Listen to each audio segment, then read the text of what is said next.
Apple crumble is an amazing dessert. This is a relatively quick recipe and it can be dangerous because of that. Like, who needs easy access to this great recipe on demand? If you're ready to be burdened with this knowledge, please continue. Don't forget to like, comment, and subscribe. Let's get plant-based recipes out there. Chop your apples firstly.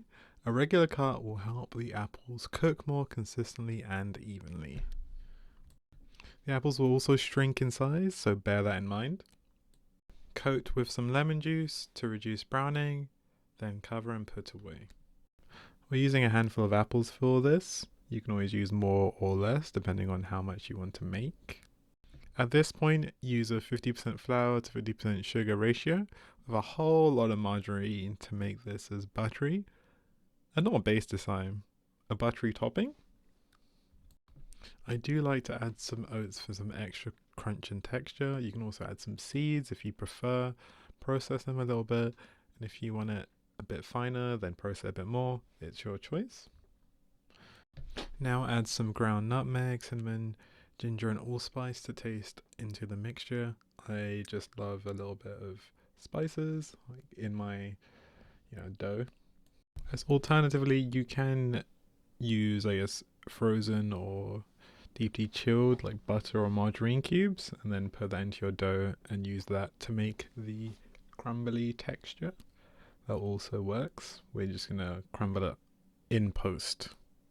Place in a suitable container and put in the oven for approximately 20 minutes or until golden.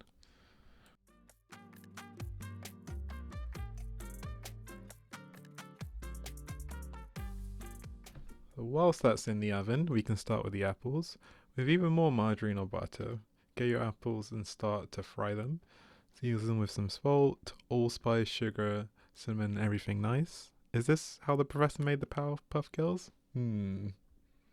So you can add your favorite spices seasoning for your preferences. You could also add the dreaded raisins or other fruit if you prefer at this point.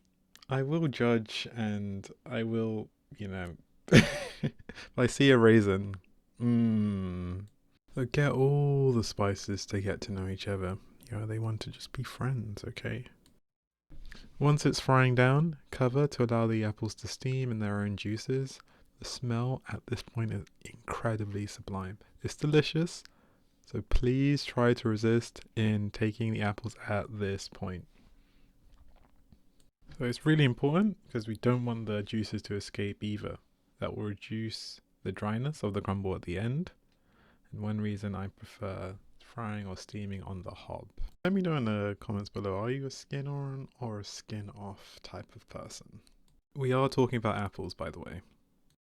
Remove the crumble from the oven and give it time to rest, before you crumble it. And voila, the power of editing. Look at it, it's so good, my baby. So this is to ensure that it's rigid so you can break it up. To make this even more decadent, you can add some more sugar and torch the top. Flame on. This makes it even crunchier and sweeter if you like that. I know you do. Just do it. This is a great idea. You can check out our cream and custard recipes. Now the potentially controversial bit. I made this separately because I enjoy having the customizability of how much crumble to apple ratio. And I know some people prefer it. I have just been burnt by the school dinners, like school desserts, apple crumbles I remember having days of like an 80 to 20 crumble to apple ratio, and it was dry and it was sad. And maybe I'm bringing that trauma, to my cooking today. But we adapt and overcome this. Thank you for watching. Let us know what you'd like us to make next.